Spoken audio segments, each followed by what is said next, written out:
Friends, we all will be very happy to buy silk saris and silk products.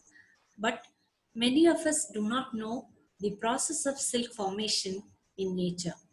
Silk fiber is the raw material for the production of various silk fabrics and silk clothing. Silk holds a prestigious place in the cultural, traditional, and religious festivals of our great country, India. We may not even think of the fact that the production of a silk fiber is from natural world, and that too it is from the animal kingdom, because the textile industry has revolutionized with the production of n number of synthetic fibers and polymers, which has yielded a variety of clothings in the textile industry. In this context, I am going to share with you the process of silk formation in nature. Silk is a protein fiber and an animal origin. It is a secretion by some of the lepidopteran group of insects. In fact, there are more than 400 species of insects which are capable of a silk production, but only a very few are producing commercially usable silk fiber. India ranks second in silk production in the global silk market. If you look into the interesting phenomena of this silk making by these tiny insects, it is chiefly for entangling their prey as an anchorage material and to form a protective sheath with other materials to protect them during the pupal development. The raw silk is called as yarn. It is smooth, soft, and lustrous and holds a prestigious place among textile fibers to the extent that it is to be called as the queen of textiles. Yes, it is the queen of textiles. What you see here is the life cycle of silkworm, Bombyx mori, which is commonly known as the mulberry silkworm. Why we are specifically going to see the life cycle of mulberry silkworm is that out of the 100% of a silk produced in India as well as in the world, 95% of the silk fiber is obtained chiefly from this species. Remaining 5% of the silk is produced from the non-mulberry silkworm varieties, namely the tussar, muga, and eri.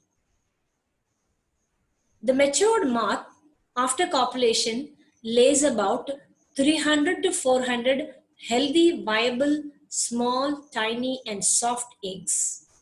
These eggs, after a period of about 1 week of incubation time, hatches into the first instar larvae known as the maggots. These maggots are very small in nature and takes 3 to 4 days of further time for their development, and then they are transformed into second instar larvae. And these second instar larvae also are very tiny in nature, requires about 2 to 3 days of their further developmental time, and then they are transformed into third instar larvae. The third instar larvae is again a tiny larva, needs about 3 to 4 days of time to transform into a next level known as the fourth instar larva. The fourth instar larva is comparatively larger than that of the first, second, and third instars, and needs 3 to 4 days of time for their development and maturation, and reaches the next level of larval stage known as the fifth instar larva. The fifth instar larva is the final stage of larval development, and it requires about 6 to 8 days of time to completely transform into a mature larva, and then it is transformed into the next level known as the pupal stage. The pupal stage of development, or typically called as the pupation, takes place inside the hard cocoon. It is actually the hard shell built around itself for further protective development. Pupation is a period of dormancy wherein the pupa undergoes inactive mode of life, and at that time it completely transformed into a young adult called as imago. This imago, just before hatching out from the cocoon, releases a mild enzyme called protease, which makes a hole on a corner of this cocoon, and through that hole it comes out to the environment. So this young imago, for a short period of time, matures, takes its copulation, releases its egg, and then dies off. This is how, in nature, the life cycle of this mulberry silkworm Bombyx mori takes place. So, in this cycle, if you look into the one particular stage of development known as the larval stages 1, 2, 3, 4, and 5, out of these 5 stages of larva, the first 3 are known as the young larval stages, wherein the larva requires about fresh, healthy, chopped leaves for their successful development. If you see the 4th and the 5th larval stages, these 2 stages are known as the voracious feeders. At this time, they require a larger quantity of mulberry plants, mulberry leaves for their fast growth and development. At this stage of 4th and 5th instar stages, because at this stage only the complete development and maturation of the silk gland takes place.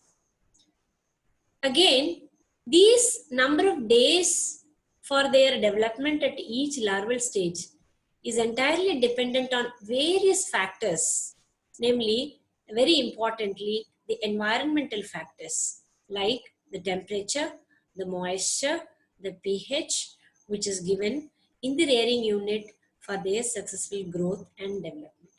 When these parameters are taken into account, when they are attended well, they are in a position to produce a very good quality cocoon. What you see here is the silkworm rearing unit which we have established in our college. Our college is recognized as the nodal institution by the University Grants Commission for teaching the silkworm rearing technique to the rural women folk of Tiruchirappalli district. In fact, there are a lot of homemakers who join for this course, learn this skill by taking up the hands-on rearing training in our training unit, and they, after the successful completion of this, they establish their own farm in their places. What you see here at this quarter of the slide is the egg sheet with just hatched out maggots. These maggots are black, tiny, soft in nature, and they further take their development as second, third, fourth, and fifth instar larval stages. So as we have seen in the life cycle in the previous slide, that these developmental stages are progressive in nature, provided these worms are fed with good quality fresh mulberry leaves. So the mulberry leaf or the feed quality matters a lot for a successful growth of these worms, and upon the complete cycle, they go for pupation inside the cocoon. What you see at the bottom are the mountages which are very widely used in the case of sericulture industry. This is known as the Chandrika and this is known as the Netrika, which are the cocoon mountages which acts as an anchorage area for producing the good quality cocoons. So cocoon quality is also important in the case of a production of good quality silk fiber. The cocoon is graded based on very many qualities like the morphological characteristic features as well as the physiological characteristic features. So, the silk threads or the silk fibers are secreted by a pair of glands which are nothing but the modified labial glands.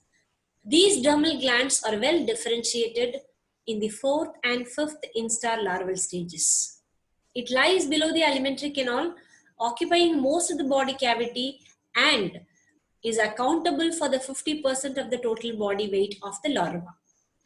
The silk glands are tubular in nature with varying in sizes at different regions.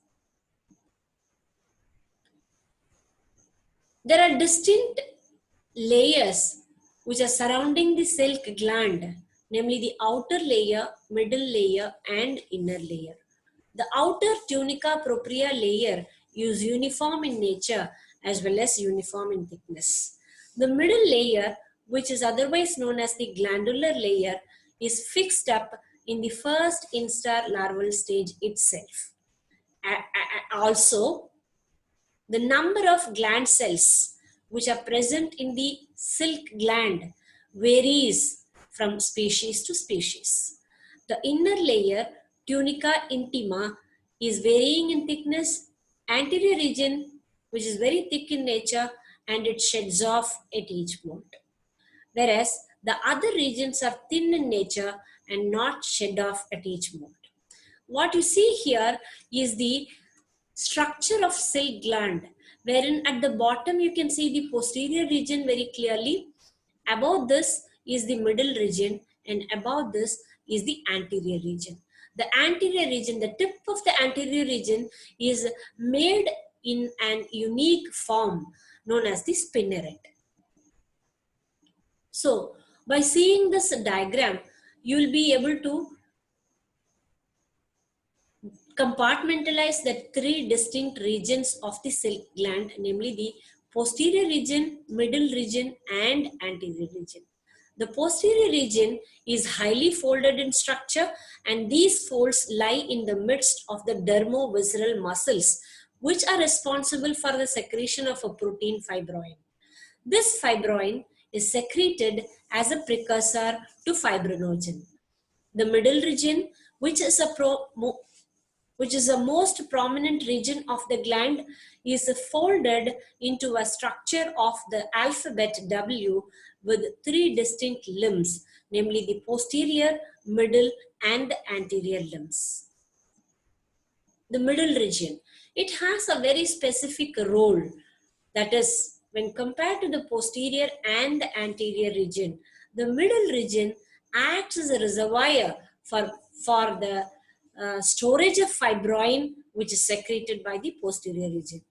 In addition to this role, the middle region is also responsible for the secretion of another important protein called sericin.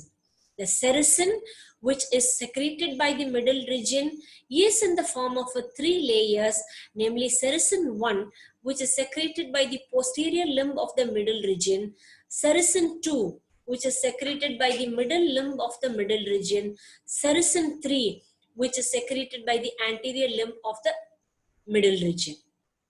These three layers are added one above the other.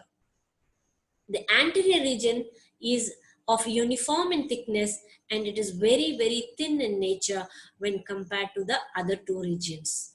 It does not secrete any material or any protein or any substances, but this serves as a conducting part of the silk fiber, which is assembled in the middle region through the spinneret. Spinneret.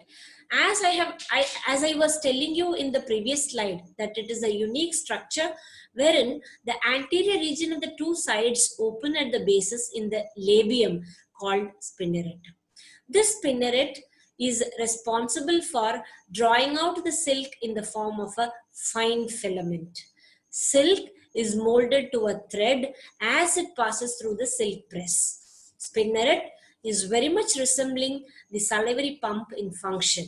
The threads of the two sides are called the brinds. The sericin layer of the two binds them together into a single filament known as brave. Silk is a liquid substance actually in nature. When it oozes out from the spinneret, comes into contact with air, it immediately turns into a solid silk brief. So, upon the maturation of a silk gland, the spinneret is ready to release out the silk fluid. The silkworm oozes out the silk fluid by the continuous movement of its head in a very specific manner to form the silk filament in the shape of the figure 8. That is, the experts and scientists say that at the time of maturation of the silk gland, fifth instar larva gets a kind of a physiological disturbance wherein it moves its head for about 70 to 80 times per minute till the compact shell known as the cocoon is formed. So as soon as the formation of cocoon, it detaches itself from the last layer of the silk and then it is transformed into pupa. Cocoon, if you see the structural arrangement of the cocoon, which has three distinct layers, namely the outer floss layer, which has about 8 to 10% of the total weight of the cocoon, which is non-reelable, the middle compact layer, which is made of many distinct layers, which is actually the reelable layer containing the good quality silk fiber, and the inner layer known as the palade layer. So, this is how, interestingly, in nature, the silk fiber is produced by these tiny insects called the mulberry silkworm. What you see here is the trays which are holding the netrica, a mountage on which the cocoons are mounted firmly, and these cocoons are to be sent to the reeling unit further for making into a silk fiber. So, this is the actual story behind the formation of a silk fiber, which acts as the raw material for producing various kinds of silk clothes, which we love to wear, which we love to buy all the time. Thank you.